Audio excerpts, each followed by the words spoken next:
ترى ان ينبري الناقد للعاميه هذه مهمه اصعب طبعا، اصعب. وبعدين هو الشاعر لقى نقاده من خلاله. احنا كان عندنا واحد زي توفيق حنا او يعني كثير من النقاد اللي هم اهتموا بمساله العاميه، لكن ما اتاحت لهمش الفرصه. ثم نقطه تانية، انك انت عشان تروج للعاميه هتقفل قدامك مجالات كتيره في البلاد العربيه هي واخده عداء من العاميه المصريه اصلا. فعندما يعني انا لما كنت في سوريا يمكن كانت فتره غنيه جدا بالكتابه بالفصحى، لان قصايد العاميه كانت مش عايزين ينشروها. كان لازم برضو انا يبقى برغم يعني اعجابهم باللهجه، برغم سماعهم يسمعوها وندوات وجماهير ويقول لك اسمع، لكن تيجي تنشر المجله اللي بترفض. دي سياسه بقى، دي مالهاش علاقه بالفن ولا بالوجدان، دي سياسه. لانه هو يعني هو عنده امه عربيه واحده ذات رساله خالده، ما يقدرش يجيب عاميه وينشر عاميه، انما في القعدات وفي الندوات زي هنا بالظبط.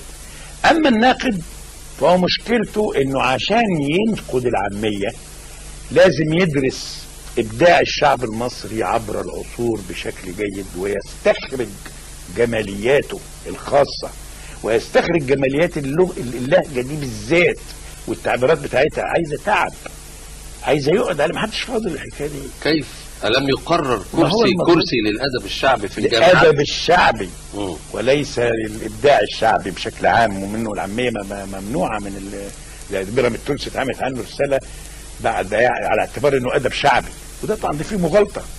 الأدب الشعبي حاجة تانية، الأدب الشعبي بياخدوه على إنه فولكلور وبيدرسوه على إنه تاريخ، إنما الحاجة الحية عايزه تعب تستخلص منها بناء القصيده. يعني هذا القسم يهتم بما هو متحفي اكثر بما هو حي. ملوش دعوه بالحي، ملوش دعوه بالحي. ما هو هم بيعترفوا بكده، وبعضهم يبكي ويقول لك نفسنا. طب مين اللي ياخد القرار؟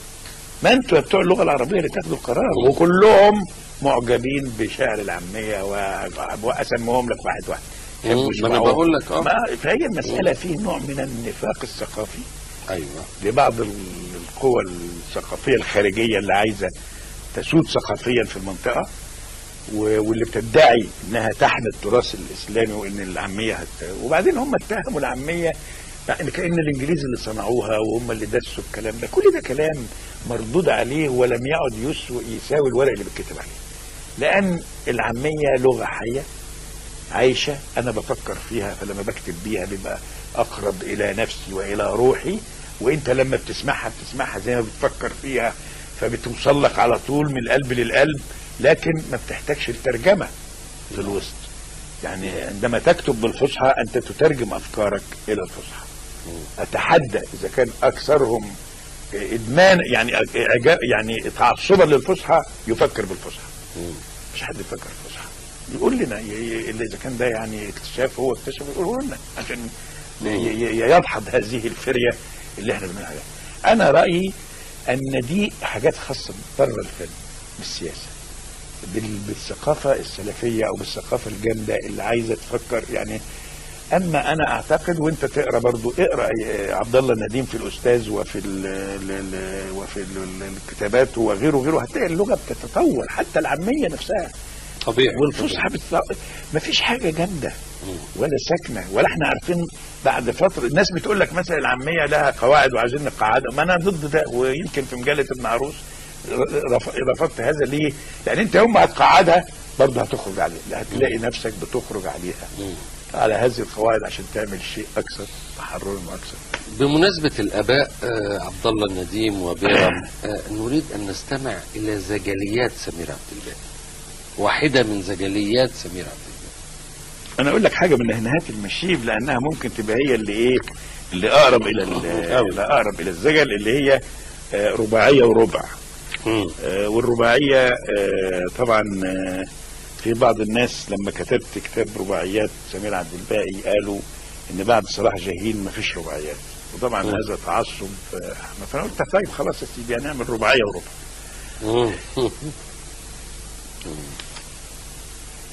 ارمي نيران الخيانه فلن تفزعني، عن عشق هذا التراب عمرك ما تمنعني.